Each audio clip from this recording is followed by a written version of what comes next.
Hi, good afternoon, everyone, and thank you guys for attending our introductory webinar today on ODMAP's brand new Naloxone Saturation Layer. For those of you that don't know me, my name's Allie Burrell, and I'm the ODMAP Program Manager. Today, we're going to be introducing our brand new layer that looks at naloxone saturation in 6 different pilot sites that we set up, and then we'll be introducing how it's overlaid onto the national map. This was developed in partnership with our funding organization, Office of National Drug Control Policy, and we are very excited to demonstrate the result of the project that we have been working on. So I'm actually going to hand it over to our naloxone layer data manager, Josh Love, to present on today's webinar. Josh, I'll hand it over to you. Thanks, Allie. Good afternoon, everybody. And thanks for taking the time today to learn about our new project. We're excited to launch the pilot phase of the naloxone saturation layer on the national map for ODMAP users.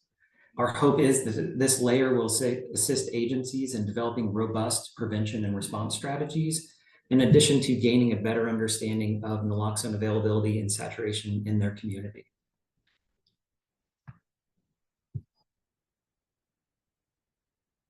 So despite increased efforts over the last several years, overdose-related injuries and deaths remain high in the United States, as we well know. Opioids continue to drive the epidemic, with synthetic opioids like fentanyl becoming a major concern due to their widespread availability and high potency. Several years ago, a gap in cross-jurisdictional near-real data time collection and analysis for overdose events was identified, leading to the development of ODMAP.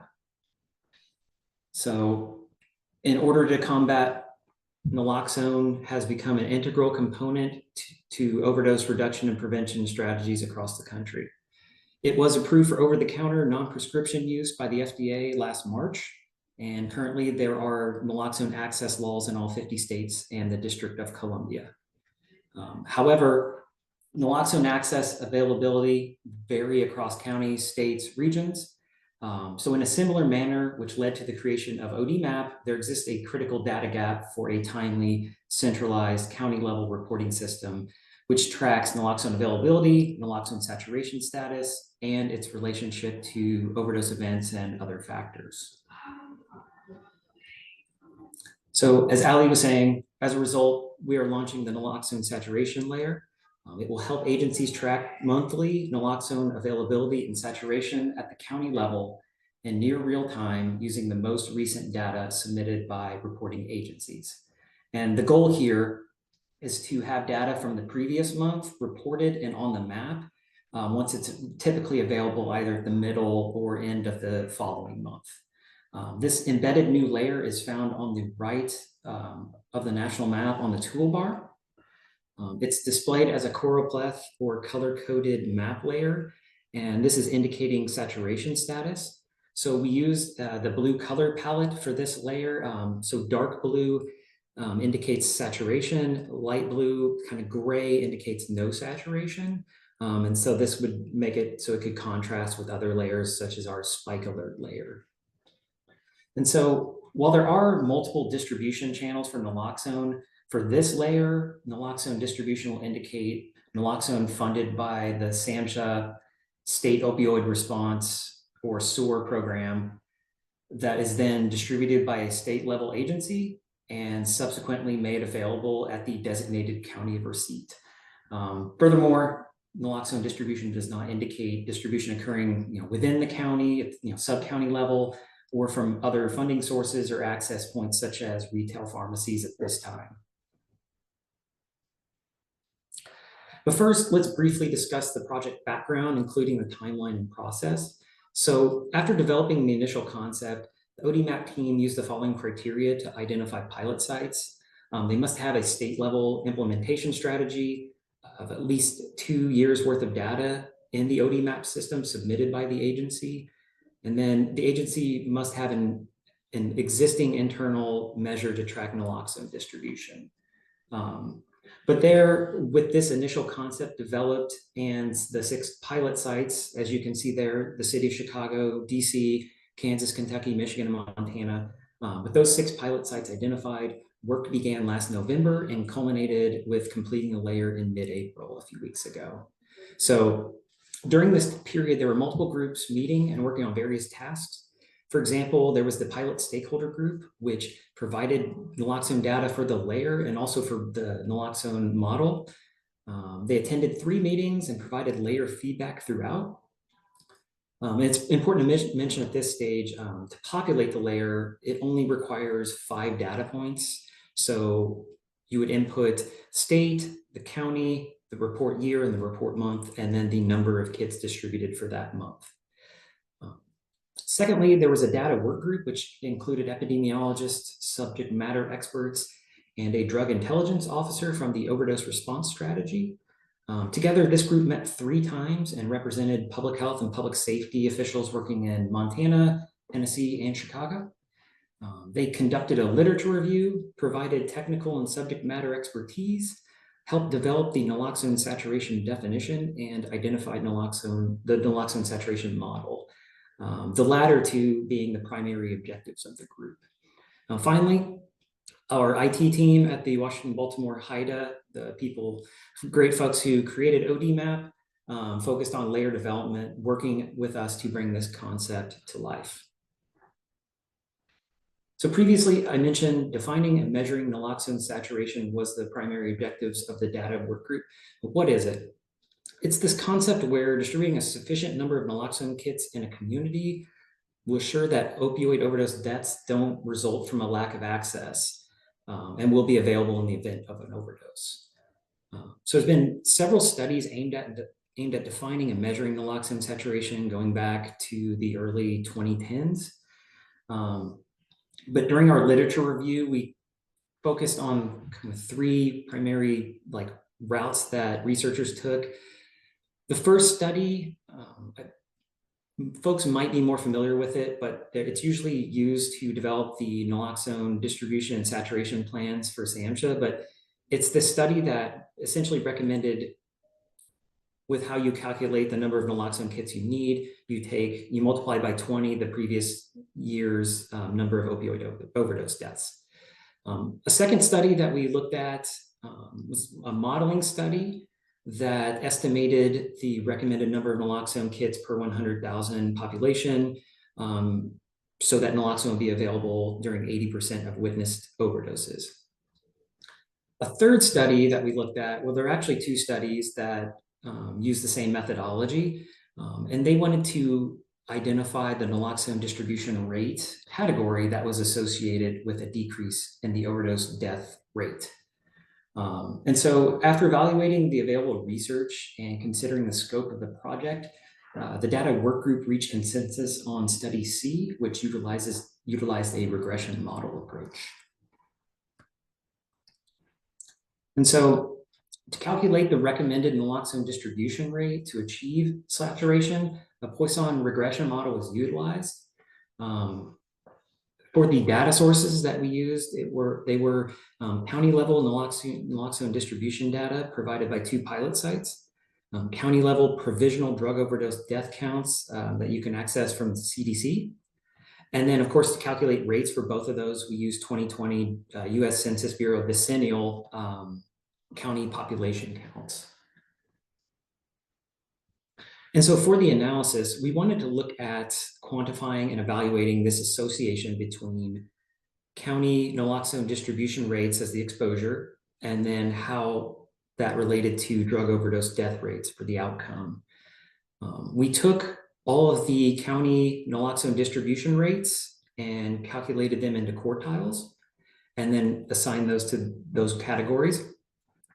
And this was because previous studies had categorized distribution into buckets such as no distribution, 1 to 100 kits per 100,000, and then greater than 100 kits. So we wanted to take a slightly different route and, in how we categorized the naloxone distribution rates. And so we calculated rate ratios and 95% confidence intervals for each of these distribution rate categories. And therefore, the naloxone distribution rate category associated with a decrease in the death ratio, and that's demonstrating a protective effect, was considered saturation. From the initial analysis, our findings were that a rate of at least 881 kits per 100,000, or if you break it down monthly, it's over 73 kits, showed a decrease in the rate ratio compared to the reference group.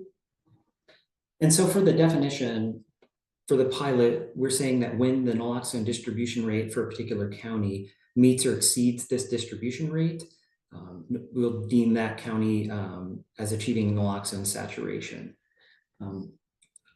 Of course, this regression model, that outcome will be considered the threshold right now until future analyses are conducted with more data points. So the strengths of this regression approach really struck the right balance between replicability in terms of if you take the results from the model, all you need are the number of kits distributed, and you can kind of back calculate, or you can just make the calculation of saturation. It can be tailored. It will be strengthened with more data points, and we can break that down upon like different census regions. We can add additional variables to the model. It has a lot of potential moving forward as we look to again conduct further analyses. And so I'm going to make the transition to giving a demo right now. So I'll stop sharing and switch back to the to Chrome here. And hopefully, let's see here. Okay. All right, so for the demo, I'll show you where to navigate to the layer, the information that it's included, and then how to use it. I'll be using the training site, so what's on here does not indicate real overdose events. And then, yeah, so from this view, you can see the 6 pilot sites. As I go through a few examples, again, I hope you can see the various ways in which you can use this layer. A few of those being, you can combine it with additional data sets and layers. You can look at, for example, suspected overdose events, which we'll do. Compare naloxone dosage used during overdose events. You can layer on naloxone distribution points, police stations, homeless shelter locations. It can help identify naloxone deserts. You can also use the results of the regression model to set naloxone distribution targets if you would like to do that. You could just simply use that outcome that we found in the model, and yeah. It can assist with overdose fatality review panels, since OFRs look to identify system gaps and recommend innovative strategies. They can see county level naloxone information, including historical data. It also improves the timely understanding of availability and saturation status at multiple levels. For example, in regions that cross state lines, for example, the I-81 working group, which covers parts of Virginia, West Virginia, and Northeast Tennessee. This group, comprised of public health and public safety partners, they work together to identify regional trends and mitigation strategies. So there is a need here to maybe perhaps see naloxone data and information across multiple states. So we'll start with an example for Wayne County in Michigan. So as we zoom in here, we can click on the layer, and currently the most recent data that we have from Michigan is from February of 2024. So I've also overlaid fake overdose events from 2024, which we'll look at. But if you look at the pop-up window here, you can see the title. So as you pull up, usually with overdose events, it'll say something different. But when you click on a particular county of interest with the saturation layer, you'll see naloxone saturation layer, the county and the state. Again, in the window, you can see state, county, the year and month that the kits were reported, the number of kits, and then the saturation level. So in this case, it's determined to be saturation based on the number of kits. The rate is greater than this 73.4. Again, for this layer, for optimal use, the most recent naloxone data is highly recommended. So then, as we zoom in, oops, apologies. I'm going to turn off the saturation layer and click on overdose events.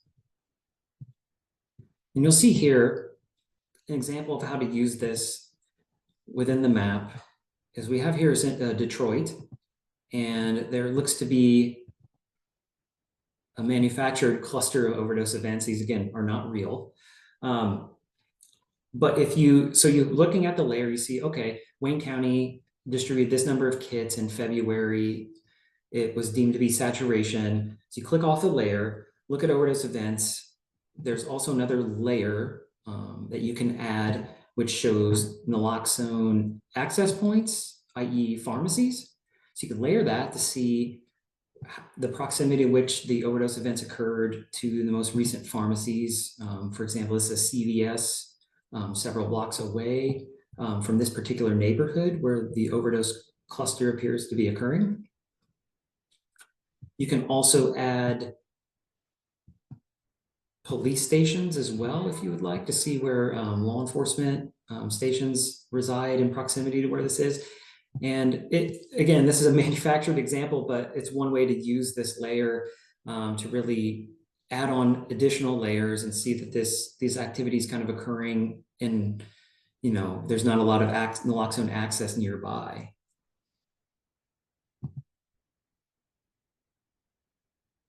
So we'll switch to another example. So this is DC. As you can see in the pop-up window, they distributed over 6,500 naloxone kits in the month of January, which is well over saturation according to our model. But as you zoom in here to the district, you can see overdose events, for example, a cluster here. And if you overlay that again, similar to we did before, you can see where, in this case, other naloxone access points and pharmacies lie, where this cluster is occurring at the junction of Capitol Street and this Florida Avenue. And see that, yeah, this cluster is kind of, there's not a lot of resources nearby. Another way that you could use this is you could also map community-based organizations, including harm reduction agencies, to see how close the overdose events are occurring, again, in proximity to available services. You could incorporate the demographics layer included on ODMAP to understand other socioeconomic characteristics for a given county. And then finally, to give an example of a rural area, we have Montana here. So you can see as you move throughout this large state, the breakdown of saturation from county to county. So we're going to zoom into Lewis and Clark County, which is where the capital of Helena is. And there we go. So in this case, the most recent data is from December of 2023. In this particular county, 200 naloxone kits were distributed, resulting in a rate of over 280 per 100,000. So again, in a similar fashion, if we zoom in and look at, again, this very similar example of where law enforcement, and you can add on fire departments, different layers here to really dig in deeper. But yeah, if you zoom in and you see here, there's a cluster that's occurring west of the airport, but kind of between where naloxone access points are. So that it's looking at this from a high level, you say, okay, in this county, they're distributing a lot of naloxone. But let's see where the overdose events are occurring and if it's all lining up and resources, this can help perhaps target resources.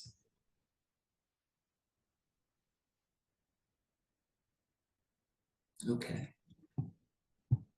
Let's stop sharing and go back to the PowerPoint.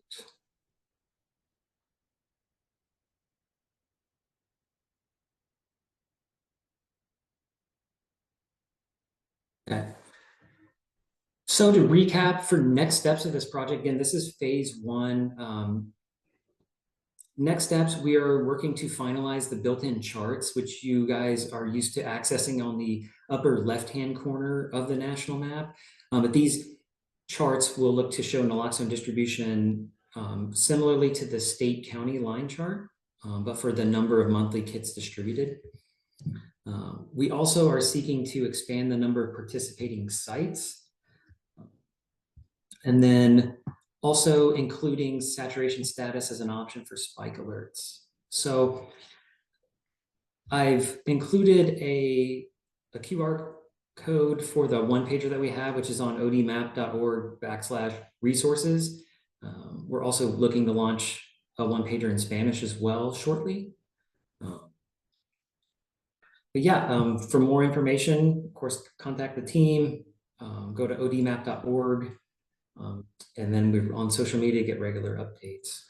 So.